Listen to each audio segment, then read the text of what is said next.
자, 오늘 함께 나눌 말씀은 창세기 49장 10절 한 구절이에요. 10절 한 구절인데 제가 이 킹스웨이, 왕의 길이라고 하는 그런 설교를 15개 준비를 해요. 15개를 준비를 하는데 새로운 길, 열매 내는 길, 또 살아나는 길, 이런 마음을 작년에 계속 주셔서 이제 길을 만들어 가시는 웨이메이커, 길을 만드시는 분, 이런 이제 오늘의 제목이지만 이 킹스웨이라고 하는 왕의 길, 이걸 15개를 준비합니다. 근데 준비하면서 날짜를 다 따져보니까요, 야, 진짜 정확하게 십자가의 길도 있고요, 성령으로 내주시는 길도 있고요, 그렇게 하면서 열매 내는 길까지 다 그렇게 주시더라고. 그래서 야, 이걸 하게 하셨구나, 그 마음을 가지고서 제가 설교를 준비하고 있습니다. 오늘은 그것의 첫 번째입니다. 길을 만드시는 분, 웨이메이커. 창세기 49장 10절 한 구절이에요. 이 장면은 야곱이라고 불려지는 이삭의 아들 있잖아요. 야곱이 이제 거반 죽어가요. 죽어가고 이 야곱의 후손들은 이제 애굽에서 400년 머물다가 이제 그 가나안 땅을 향해서 이제 가기 전에 야곱이 죽기 전에 유언하는 거예요. 유언을 하는데 아들들 쭉 이렇게 차례대로 이제 유언을 해나가는데 지금 이제 네 번째가 유다거든요. 네 번째가 유다인데 유다에 와서 뜻하지 않는 예언을 하는 거예요. 뜻하지 않는 유언을 하는 거예요. 자, 그게 어떤 건지 한번 읽어가십시다. 시작. 규가 유다를 떠나지 아니하며 통치자의 지팡이가 그 발 사이에서 떠나지 아니하기를 실로가 오시기까지 이르리니 그에게 모든 백성이 복종하리로다. 아멘. 왕의 규라고 그래요. 왕의 규. 왕의 규는 뭐 실물로 보는, 저 때는 그 실물이 없었어요. 왕의 규가. 또 왕의 홀도 이제 요 앞에 그렇게 얘기하는데 왕의 홀이 유다를 떠나지 않을 것이다, 그렇게도 말하거든요. 그런데요, 왜 이렇게 얘기했을까? 이것을 생각해 보니까 아하, 이 유다를 통해서 예수님이 오시거든요. 이 유다의 후손을 통해서 예수님이 오시거든요. 이제 그걸 미리 얘기해 주시는 거예요. 미리. 아니, 왕이 난다는 얘기 아닙니까? 그러면 다윗왕도 있었잖아요. 솔로몬도 있었고요. 그런 것을 얘기하는 것이 아니라 실로가 오시기까지, 이 실로가 메시아, 다시 오실 주님, 실로가 오시기까지 떠나지 아니하리라. 그것을 지금 유언하는 거예요. 그 장면이라고요. 세상의 왕, 영원한 왕, 그분이 오시기까지 그 교회학교 애들 이렇게 모아놓고서 선생님이 얘기하는 거예요.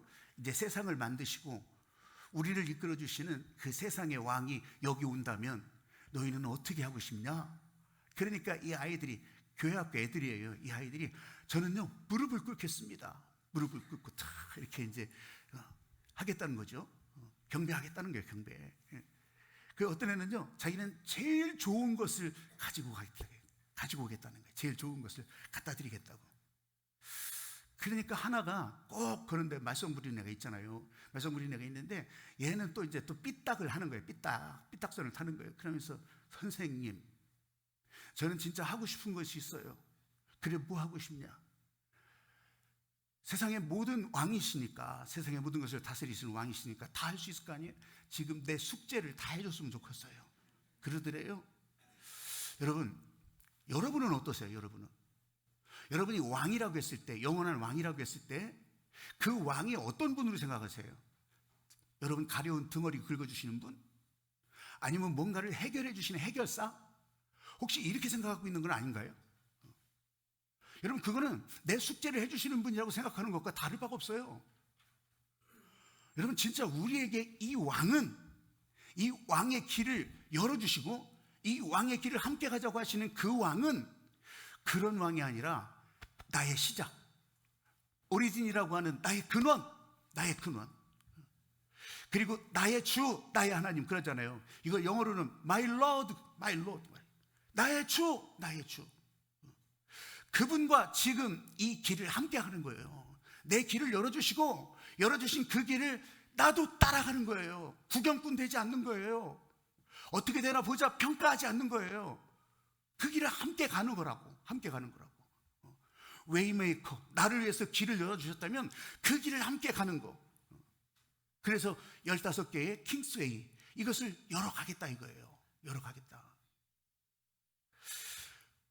여러분, 왕을 상상할 때는 왜 그러냐면 이런 막 빛나는 왕관이 생각나기도 할 거고요. 아니면 진짜 칼 한 번 그냥 휘둘면 그냥 꼼짝 못하게 절대 권력.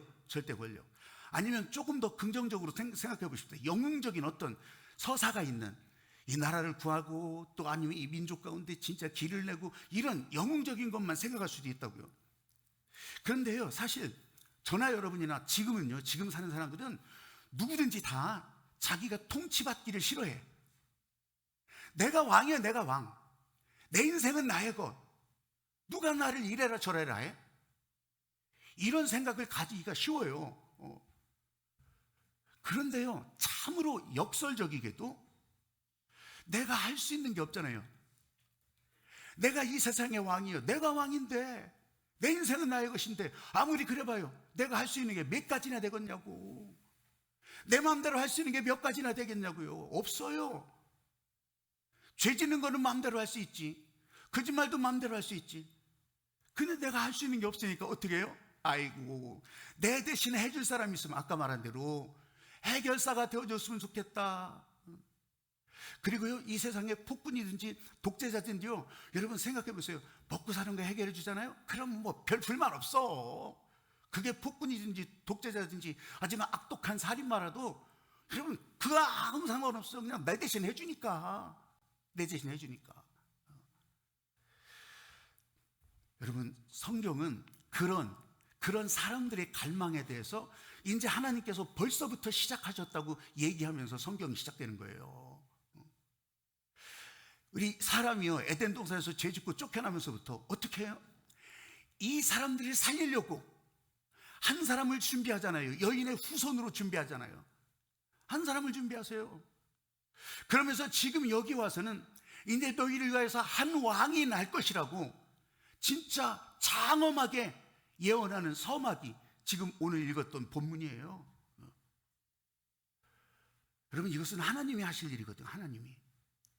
이 하나님이 하실 일을 왕의 홀이나 왕의 규나 아니면 지팡이나 이런 길을 안내하는 지팡이나 이런 것들로 지금 다 가리키는데, 여러분 여기서 무슨 홀은 뭐고 규는 뭐며 지팡이는 또 무슨 재질로 만들었지, 이런 건 공부할 이유가 없어. 이건 설명할 이유가 없어.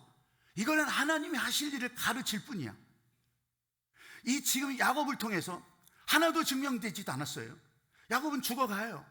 지금 하나님의 마음이 통해서 알려주고 있는 이 유언인데, 예언인데, 여러분 이것이 하나도 이루어지지 않았지만 그 일을 보라. 그 일을 앞으로 이 하나님께서 열어주신 길, 이 웨이메이커, 킹스웨이, 이 길을 가면서 그걸 보라. 하나님이 하실 일을.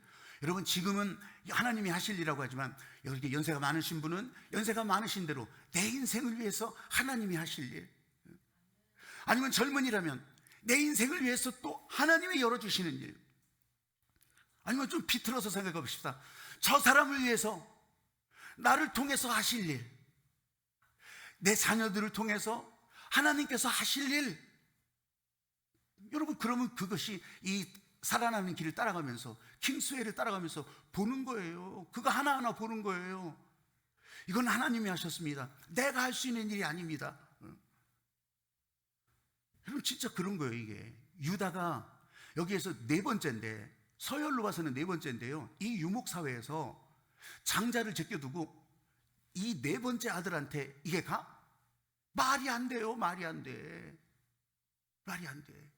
근데 이 유다를 택하는 거예요. 그럼 유다가 뭔 자격이 있었냐? 자격이 뭐 대단한 게 있으면 아니에요. 윤리 도덕적으로 치면요, 빵점이에요. 빵점. 이 유다가. 근데 어떻게 하나님이 그런 사람을 택하죠?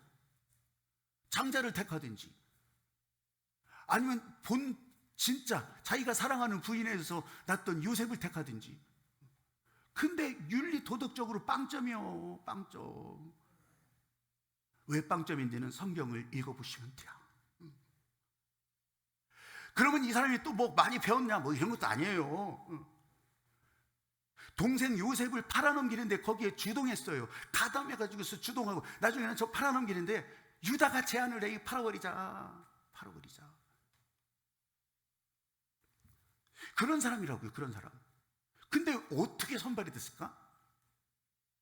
어떻게 하나님이 택해서 이 왕의 조상으로 이 왕의 홀과 규가 너에게 떠나지 아니하리라, 이런 말을 아버지를 통해서 하게 하실까요? 여러분, 유다는요, 다른 건 다 빵점인데 형제를 위해서, 형제가 못 돌아오면 어떡하지? 형제가 다치면 어떡하지? 자기가 담보가 되겠다는 거예요. 아버지, 이 형제가 다치면 나를 차라리 죽여도 돼. 내가 절대 지켜서 그렇게 올게요. 이런 희생하는 마음, 이거를 본 거예요. 내가 죽더라도 쟤는 살려서 돌려보낼게요.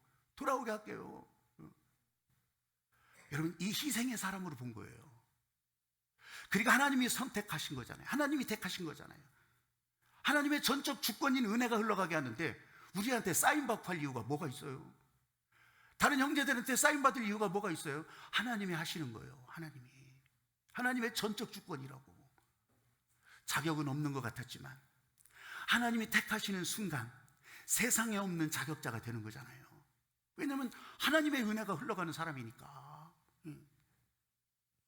C.S. 루이스의 나니아 연대기라고 하는 그런 판타지 소설이 있어요. 판타지 소설인데 그 내용은 어떤 거냐면 아이들 형제 4명이, 오늘 4명 얘기를 많이 듣네요. 아까 저기 일부 여유 때 끝나고서 지금 이제 군대 저 훈련소 입소하러 간 김성범이라고 있어요. 김희규 권사님, 이제 큰 아들이지. 거기도 4형제예요. 요즘 보기 드문 4형제예요. 그 중에 이제 첫째가 군대를 가는 거예요. 하긴 그 집은 이제 군대가 처음이자 마지막이었다. 나머지 셋은 다 딸이니까. 그렇게 해서 이제 군대 간다고 아까 축복하고 해서 그렇게 갔거든요. 근데 아까 우리 여기 환영해준 그분 가정도 딸 넷이네. 이 지금 4형제가 나니아 연대기에서는 거기서 이제 집에서 우당탕탕 하다가 그렇게 하면서 이제 벽장 문을 열어봐요. 근데 벽장 문을 열어보면서 이제 다른 세계로 연결이 되는 거예요. 처음에는 한 사람이 그걸 발견했지. 근데 그 다른 세계는 나니아 세계예요. 나니아. 거기도 정의로운 그 이제 동물들, 정의로운 사람들, 또 반대편으로는 악한 사람들, 악한 동물들. 그때 맨날 전쟁을 하고 있는 거예요. 거기서. 근데 그거를 보고 오면서 이 형제들이 이제 다 선한 편에 이 자기를 다 지도자가 돼가지고서 그 전쟁들을 막 수행해 나가요. 그런데 그 중에 셋째가, 에드먼드라고 하는 셋째가 그 마녀에게 속아 넘어갔네. 마녀에게 속아 넘어가고서요. 그러면서 마녀의 마법에 걸려서, 그러면서 이 마법의 사탕을 그걸 계속 그거 받아먹는 재미로 형제들도 배신하고, 그러면 거짓을 말하고 그렇게 하는 거예요. 첩자가 돼서 있는 거예요. 첩자가 돼서. 그런데 나니아 법에 저거 배신하고 첩자 됐다. 그러면 나니아의 법에는 이거 죽여야 되는 거예요. 사형당해야 되는 거예요. 근데 이제 진짜 죽게 생겼네, 셋째가. 근데요, 그때 예수님을 상징하는 그 따만한 사자가 있어요. 아슬란이라고 하는 그 사자가 내가 대신 죽을 테니 에드먼드를 살려줘라. 근데 에드먼드가 이 과정을 보면서 난 죽어야 되는데, 아니 아슬란이 지금 대신 죽는다네, 뭐 이런 일이 있어? 그렇게 하면서 이 에드먼드가 이제 회개하는 거예요. 이 에드먼드가 생각을 고쳐먹고 그때서부터 정의로운 왕 에드먼드, 이런 별명이 붙기까지, 그러면서 정의를 위해서 그렇게 수고하고 또 그렇게 지도해가는 그런 에드먼드가 되는 거예요. 이게 지금 여러분 보세요. 나니아 연대기 한쪽 내용이었지만 희생을 받아들이고 그 희생이 지금 망나니로 나가던 인생을 바꿔놓잖아요. 그리고 진짜 하나님이 원하셨던 그 모습으로 이렇게 옮겨놓으시잖아요. 에드먼드가 뭔 자격이 있어요? 뭔 시험을 통과했냐고요? 그러지 않았음에도 불구하고 아슬란이 내가 너를 위해서 대신 죽겠노라, 그렇게 하면서 왕으로 통치할 수 있는 자격을 주는 거예요. 오죽하면 정의로운 왕 에드먼드라고 별명이 붙을 정도로. 여러분, 저나 여러분이나 똑같아요. 교회 오래 안 다녔어도 상관없어. 성경 구절 몰라도 상관없어. 그런데 하나님께서 선택해서 불러주셨고, 지금 오늘 이 자리로 불러주셨고, 지금 여러분 안에 하나님의 마음이 흘러가게 하셨고, 그 하나님의 마음에 여러분들이 아멘하고 진짜 여기 들어와 계시구나. 그러니까 오늘 여기에 순종한 거예요. 이 발걸음에 순종한 거예요. 그래서 여러분들은 그분의 백성이 된 거예요. 할렐루야. 아멘. 나니아 연대기 속에 들어간다면 여러분들도 정의로운 왕의 일들을 하나씩 하나씩 다 해나갈 수 있는 그런 사람이 된 거라고요. 나를 자랑할 거 없잖아요. 하나님께서 나를 불러주셔서 이렇게 된 거잖아요. 하나님께서 지금 나를 위해서 일하셔서 이렇게 된 거잖아요. 아멘. 내가 했다고 주장할래요? 아니에요. 하나님께서 하셨다고 100% 인정하시면 여러분 그때가 하나님 앞에서 나는 겸손해지고 하나님이 나를 위해서 일하시는 일은 계속된다고 하는 것을 믿으시기 바랍니다. 아멘. 아멘. 아멘. 이것은요 영원히 흔들리지 않는 권위라고요. 이건 흔들릴 수가 없어요. 오늘 본문 읽었던 게 보면 규, 통치자의 지팡이 이런 게 나오죠. 왕의 권위예요. 권위. 그걸 풀어가지고서 해석하자는 것이 아니에요. 이 지팡이가 언제까지 그 역할을 한다고 그래요? 언제까지? 언제까지? 여러분 이제 왕, 여기서 말하면 실로가 오기까지, 실로가, 이 실로가 메시아예요. 다시 오실 주님이세요. 영원한 왕이에요. 모든 것을 다스리는 왕이시라고. 그 실로가 올 때까지 여러분 마음 아픈 일이지만 이 세상의 권세는 계속된다는 거예요. 세상의 권세는 계속된다는 거예요. 로마가 망하고 징기스칸이 망하고 생 난리를 떠던 히틀러가 망하고 난리를 치더라도요 이거는요 주님 오실 때까지 계속된다는 거예요. 여러분 잘 아셔야 돼요. 우리가 골백번 고쳐 죽어도 여러분 이 세상의 권세는 계속되는 거예요. 주님 오셔서 딱 막아놓지 않는 한 여러분 그때까지 계속된다고 요한계시록에서 얘기하고 있잖아요. 근데 우리는 잘못 배운 게 하나 있어요. 그래서 이 나라를 위해서 기도하는데 이 나라 위정자들이 모두가 다 하나님을 두려워하고 다 그렇게 기도하죠. 여러분 우리 잘못 배웠어요. 그거는 그렇게 기도하는 게 아니요. 이미 우리 세계사에서 저 유럽의 나라들 어디든지요 아이가 태어나면서부터 저 노인에 이르기까지 거기 왕만 있었겠어요? 모든 신하들도 다 교회에 머물렀던 시대가 있었어요. 교회가 아니면 꼼짝 숨도 못 쉬었어. 근데 그때가 천국이었을까요? 그때도 온갖 전쟁 다 벌리고서요 다른 나라 가서 다 도륙을 내고 난리를 쳤던 그 시절이 있었다고. 여러분 우리 기도 그렇게 하는 게 아니에요. 하나님이 하실 일을 기대하면서 그냥 하나님은 어떻게 하시는지 몰라. 아니 정말 이 나라 위정자들을 싹 쓸어버려 달라고 그렇게 기도할 거면은 악이 춤을 추던 에덴 동산에서부터도 뿌랭이를 뽑아놨어야지. 그러지 않잖아요. 내버려 두라잖아요. 제가 설교할 때마다 얘기했잖아요. 밀과 가라지가 그냥 있는데 뽑지 말아라, 뽑지 말아라. 알곡이 다칠까봐. 여러분 이게 하나님께서 우리를 향해 주시는 진리예요. 진리. 예. 세상의 권세는 계속된다는 거, 악한 나라도 계속 등장한다는 거, 악한 사람들도 계속 등장한다는 거예요. 세상의 권세는 길어야 5년 또 10년, 오죽하면 화무는 11홍이라고 했지 않았겠어요. 그렇지 아무리 화려하게 펴도 10일 지나가면 끝난다는 거예요. 그 로마 제국이 어땠어요? 그 어마어마한 강대국 로마 제국이 여러분 그 나라도 그냥 다 사라져 버렸어. 징기스칸 군대가 전 세계를 다 집어삼켰는데도 어디 갔어? 200년도 못 갔어요. 징기스칸 군대가. 그 로마 최고의 전성기가 이제 150년, 160년, 170년, 180년 이럴 때예요. 최고의 전성기예요. 그때가 160년경 로마 황제가 마르쿠스 아우렐리우스예요. 그 마르쿠스 아우렐리우스 때 로마 영토가 제일 넓었어요. 로마 영토가. 나중에 또 그러지 않은, 아니 나중에는 그냥 이탈리아 로마가 아니고 그렇게 되는데 그 마르쿠스 아우렐리우스가 세계 최고의 군주였는데 전쟁을 그렇게 성공적으로 다 수행하면서도 야 이거 언젠가는 헛된 순간이 오겠구나, 언젠가는 허망한 때가 오겠구나, 그걸 깨닫고 굉장히 공부를 많이 한 사람이에요. 그래가지고서 마르쿠스 아우렐리우스의 명상록 이런 거를 이제 전쟁터에서 남기는 거예요. 한순간 깨딱 잘못하다가는 정말 물거품이 되겠다. 그 유명한 명상록이 거기서 나온 거예요. 그러니까 대단한 사람이긴 하죠. 근데 그렇게 대단하면 뭐 하냐고.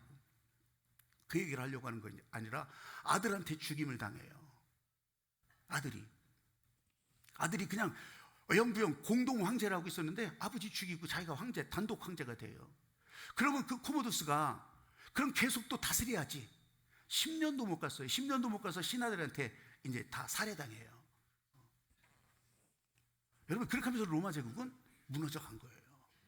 그렇게 하면서 오래 가요? 오래 갈 수가 없어.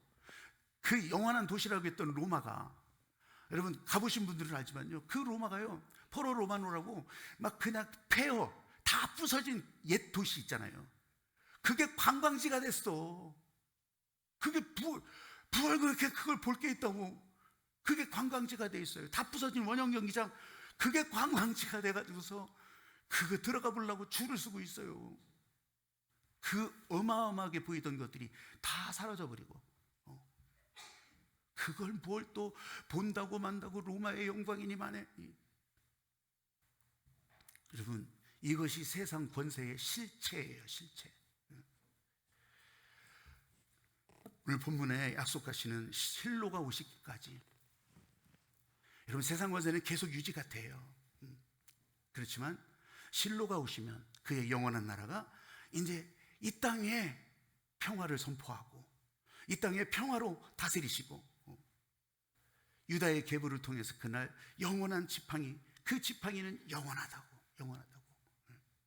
여러분, 세상 권세 아니고요, 세상 인맥도 아니고요, 여러분, 영원히 흔들리지 않는 왕의 지팡이, 하나님의 말씀, 하나님의 약속을 붙들고 킹스웨이, 그 길을 흔들림 없이 가는, 지체하지 않고 가는, 도망치지 않고 주저앉지 않고 가는 그런 여러분들이 되시기를 주님의 이름으로 축복합니다. 아멘.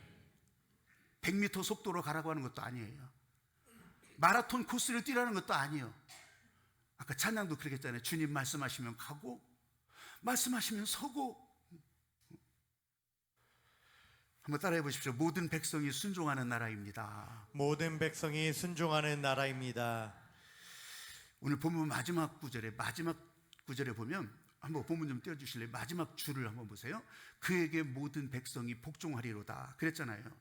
여러분, 사실 복종이라고 하는 말은 거의 억압, 공포정치, 왕의 시선으로 일방적으로 볼 때는요, 일방적인 거, 복종. 그런데 진정한 왕은 백성들의 마음을 얻어요. 모양은 같은 것 같은데 마음이 달라요. 무서워서 복종하는 것이 아니고 자원해서, 스스로 이 마음을 따라서, 그래서 여기에는 순종이라고 하는 말을 하게 되는 거예요. 유다의 후손으로 오신 메시아의 방식이 바로 그거였어요. 십자가에 피 흘려 죽으시기까지 우리를 사랑하신 거예요. 그것을 본 사람들이 스스로 무릎을 꿇어요. 그걸 본 사람들이 거기에 순종해 가서 나중에는 성령 받고 성령 따라 가는 일에도 또 순종해 가는 거예요. 한국교회에서 별명이 사랑의 원자탄으로 유명한 손양원 목사님이 있죠. 1950년도에 돌아가셨어요. 이 도망가는 공산군들이 이제 손양원 목사를 죽이고 간 거죠. 교도소에서, 감옥소에서.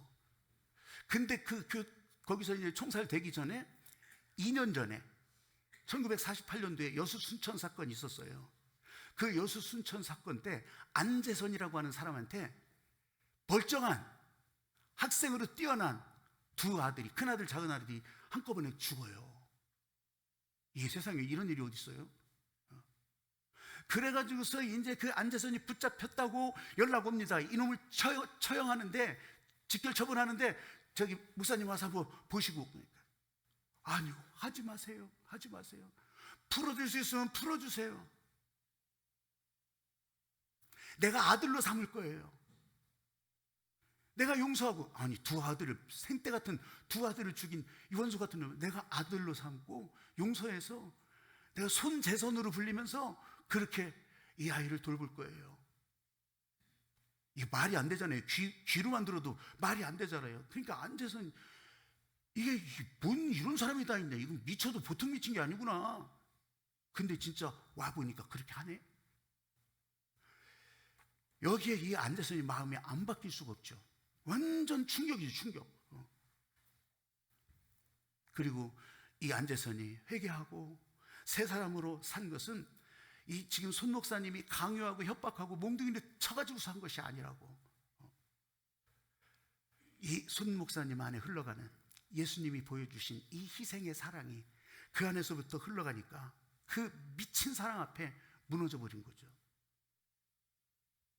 그러면서 자발적으로 손 목사님이 이래저래 하지 않아도 그 은혜로 사는 길을 따라가면서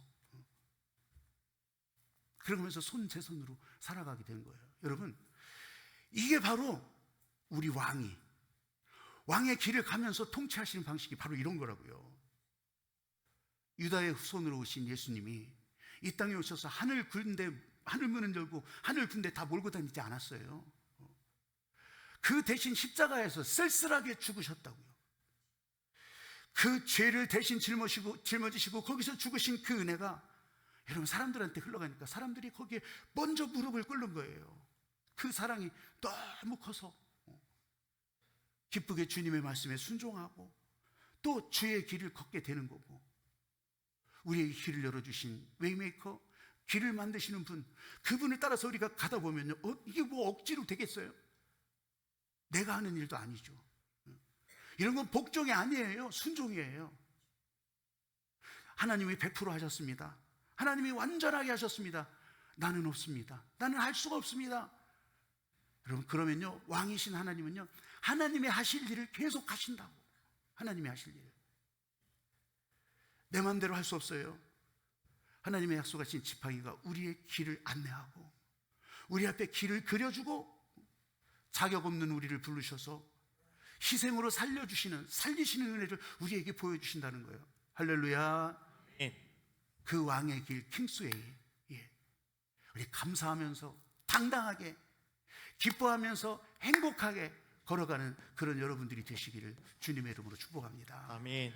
아멘. 아멘. 여러분, 찬양하면서 나 그렇게 길을 따라가겠다고, 나 그런 길에 순종하겠다고, 나 그 길을 보기를 원한다고, 내 옆에서 그 길이 열리기를 원한다고, 여러분 그렇게 기도하시기를 바라요. 기도 복잡하지 않잖아요. 그냥 지금 이렇게 따라 하시면 돼. 아무런 자격도 없는 나를 위해